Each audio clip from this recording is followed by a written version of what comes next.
Joe Biden. We actually need to get what's his name? Mike McRae doing Joe Biden.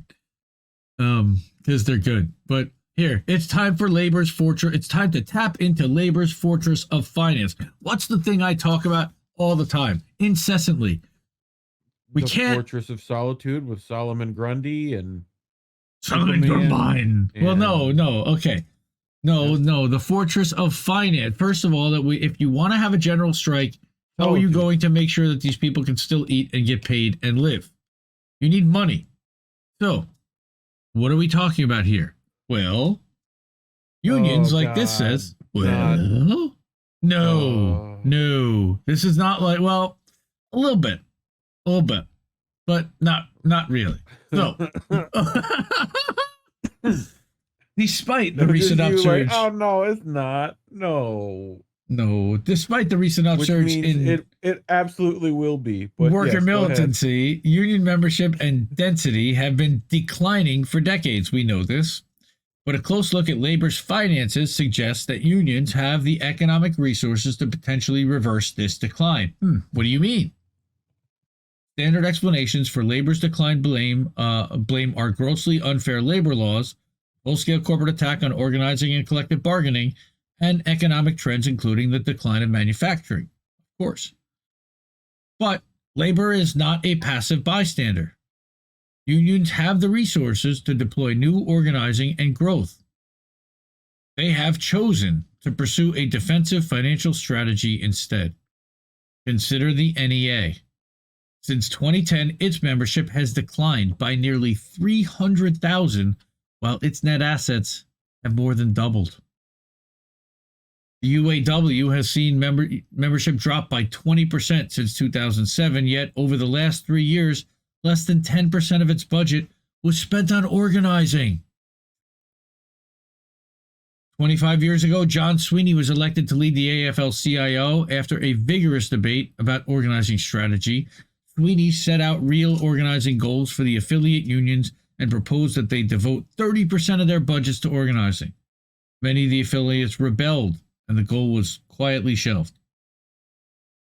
So today, Unite Here, and that's Chris Boehner's former union, Unite Here is one of the few unions that devotes significant resources to organizing, up to 50% of its budget, consistently running operating deficits, spending more than its dues revenue.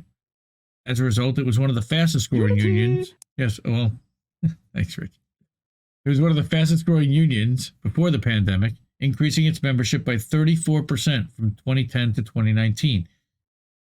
That's a huge increase in a time when most union membership had been declining substantially.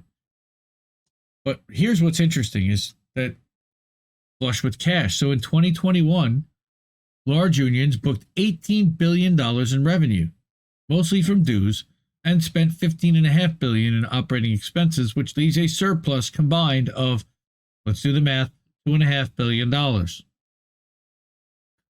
Though labor's revenues are far less than those of business associations, they're substantially bigger than those of environmental, human rights, and political organizations. Really? So where did the numbers come from? The Labor Management Reporting and Disclosure Act requires unions to file financial reports every year. These reports are publicly available at the DOL website. So this financial analysis used the form LM2, which is required for labor organizations with $250,000 or more in total annual receipts. Smaller unions, which filed the form LM3 or LM4, were not included. These are just the figures and revenues and assets for this piece, which represent the sum total of all unions filing LM2s, which are the big ones. All right, and this is found at radishresearch.org. You can read the full report there. All right, in 2021, organized labor held $31.6 billion in net assets, minus, that's total assets minus debt. That is more money than any U.S. foundation but one, the Bill and Melinda Gates Foundation, with $48 billion. They've got substantial resources. Okay, while union membership declined by more than 700,000 from 2010 to 2021, total revenues increased by 33% over the decade thanks to higher dues, because the average rose from $778 per member in 2010 to 1,089 in 2021, but also significant increases in investment, rental, and miscellaneous income, such as government training funds and royalties from selling membership lists. Yeah, where do they sell those membership lists to?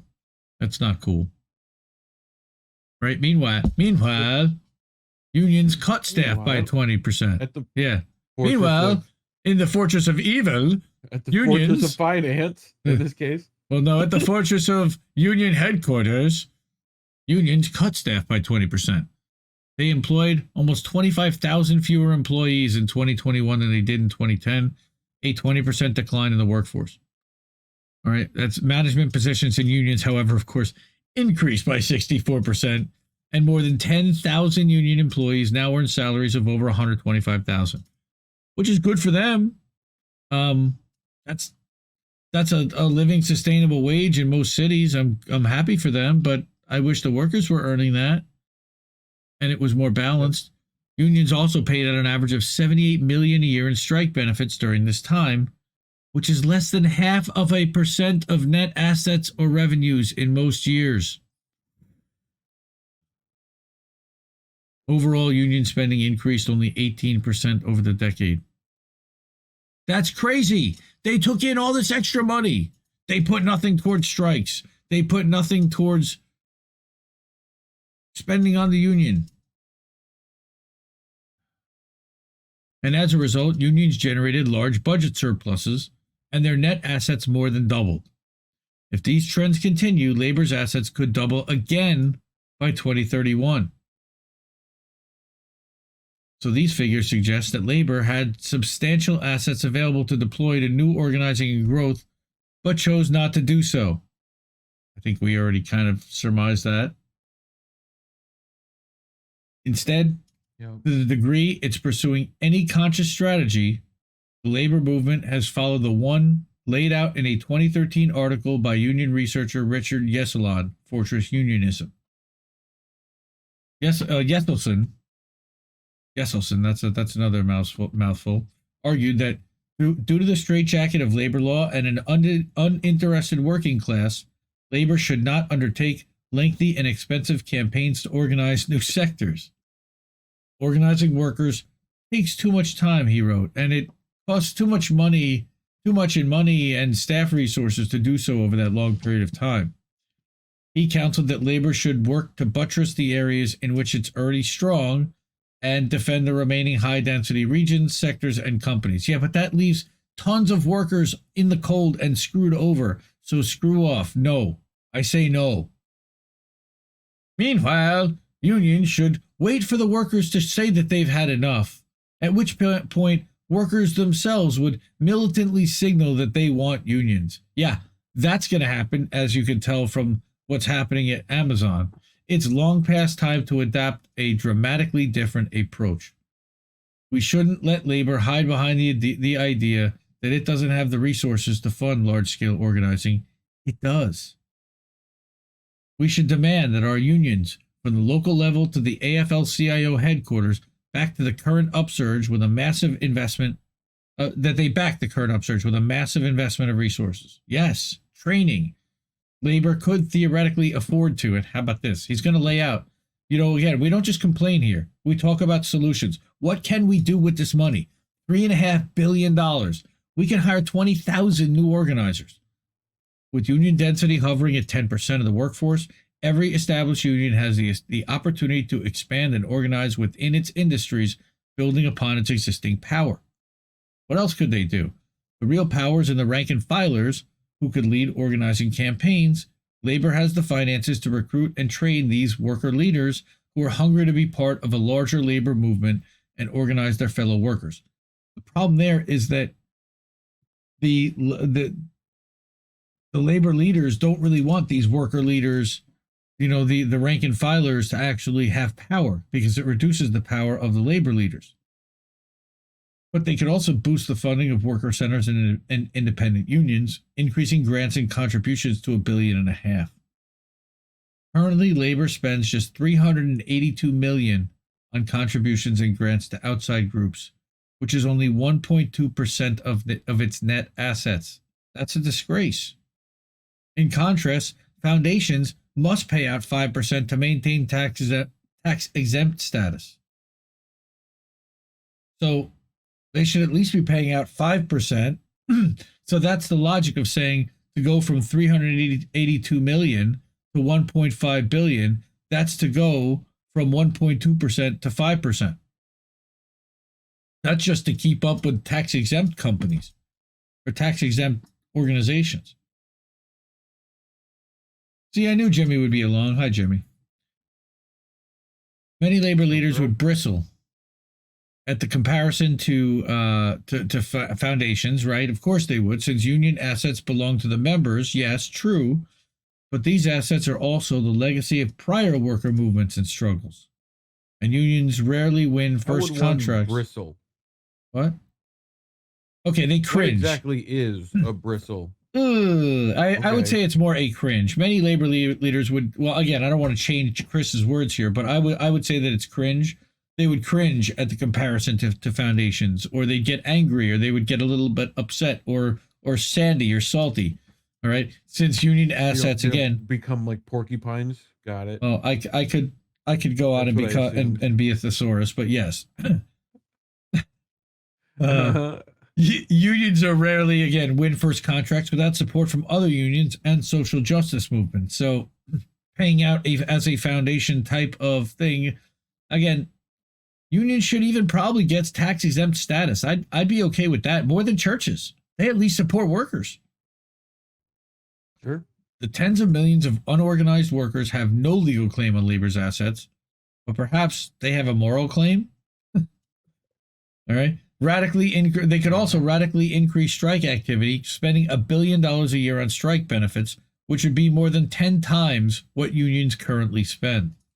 Could you imagine if they dumped $1 billion into strike funds? This is what I've been talking about. This is where we need the money, right? They could also capitalize a new $3 billion. Right. They could also capitalize a new $3 billion entity or entities that could engage in riskier civil disobedience activities like illegal strikes, secondary boycotts, or defiance of restrictive court injunctions on picketing and protest. That's a little riskier, considering that they're only sitting on 3 and some odd billion in change. No, 31 billion. So this is just of the 31 billion that they're sitting on. Historically, illegal attacks have been crucial to labor's growth, so why would we do that? But these days, unions shy away from such activities because they risk financial liability that could put labor's assets in jeopardy. So set up shadow organizations, right? That's why labor could, as Joe Burns proposed in Reviving the Strike, spin off organizations that engage in more militant activities, turning on its head the corporate tactic of double-breasting, where a union employer sets up a parallel company to run non-union. Imagine that these new entities committed financial assistance to workers and unions defying public employee strike bans, disobeying injunctions against picketing, or violating no-strike agreements in the private sector. I don't think that you're against this article necessarily. See, this is what I'm saying, bro. All right? With more strikes in the organized sectors of the economy, the landscape might start looking like the 1930s when union membership dramatically increased. So why isn't this happening? What's holding us back from adopting a more offensive posture? Well, financial inertia. Even as membership declines, labor as a whole has been able to run large budget surpluses and we know nearly double its net financial assets. Labor law reform and large-scale organizing do not seem to be necessary for labor's economic viability, at least in the short term. It's straight-up greed. A more aggressive approach might break the decades-long organizing stalemate in the U.S., but also subject the labor movement to significantly higher financial risk. Another challenge is that the resources of labor are dispersed among more than 10,000 entities grouped into more than 100 union affiliations. How do you get to all of them?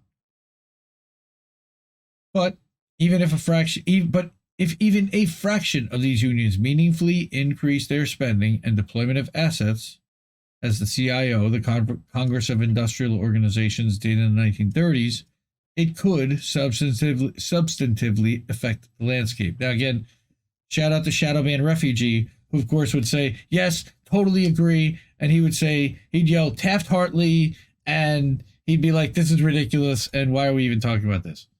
I love you, man. The alternative, to keep waiting for labor law reform, is unacceptable. And I think he'd agree with that, and I do too. In 2010, Labor seemed poised to win the Employee Free Choice Act, only to be thwarted by moderate Democrats and the filibuster. Okay, so we know that was conservative, right-wing Democrats. Today, the PRO Act seems headed to defeat by the same forces. But even if it wasn't, we know that that's also not necessarily a pro-labor. Though there are some good things for labor, there are also some really bad things for labor in there. So changing this dynamic will require, and by the way, check out the Shadowban Refugee segment on Frank Analysis. It's actually in the INN Substack. If you go to indienews.network and you go to, I believe it is the pinned Substack about Chris Smalls, in there we have a video clip from Frank Analysis that features Shadowban Refugee talking about the PRO Act and how it would effectively eliminate the Amazon labor union and roll all existing unions and need to make them required to be approved by AFL-CIO, the Teamsters, and existing organizations in order to even exist, which ALU does not. Yeah, which is fucking wild. It's wild. Yes.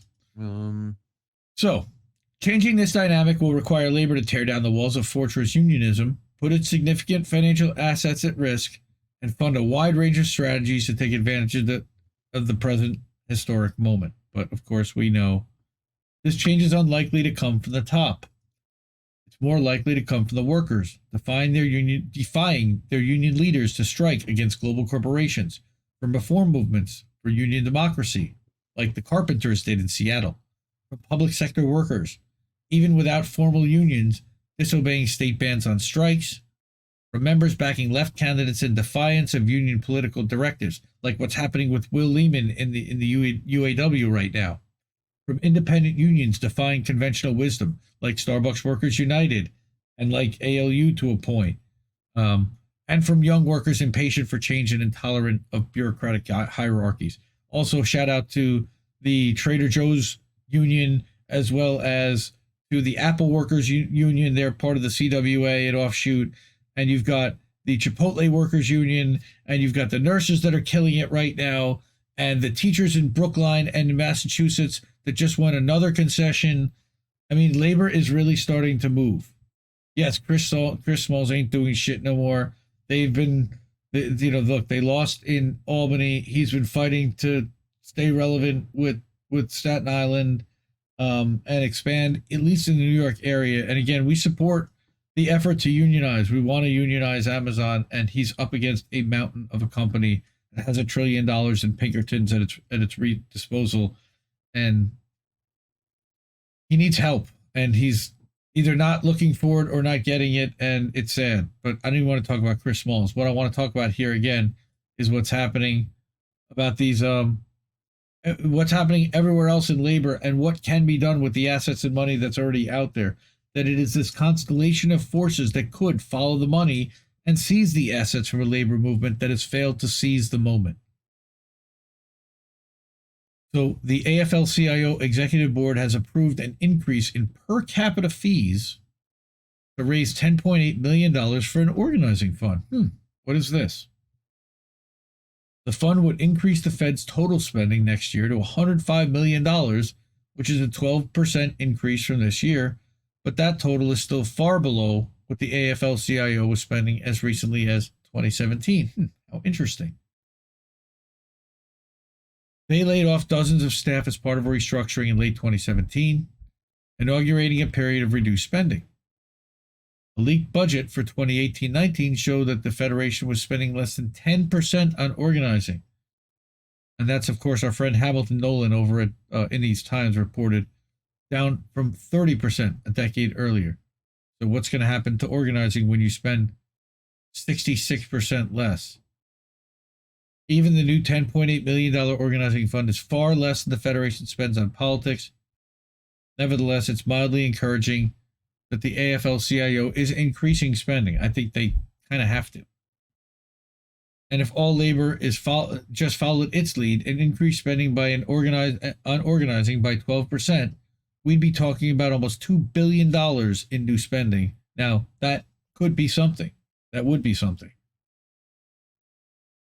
Yeah, it's a little hopeful. And again, he is an activist who's worked with Unite Here, AFL-CIO, Teamsters. He's worked with all the different unions. Again, this guy is an organizing maven. And he's followed the money, and he knows that the money is there. Radishresearch.org. Shout out. That's some badass stuff right there.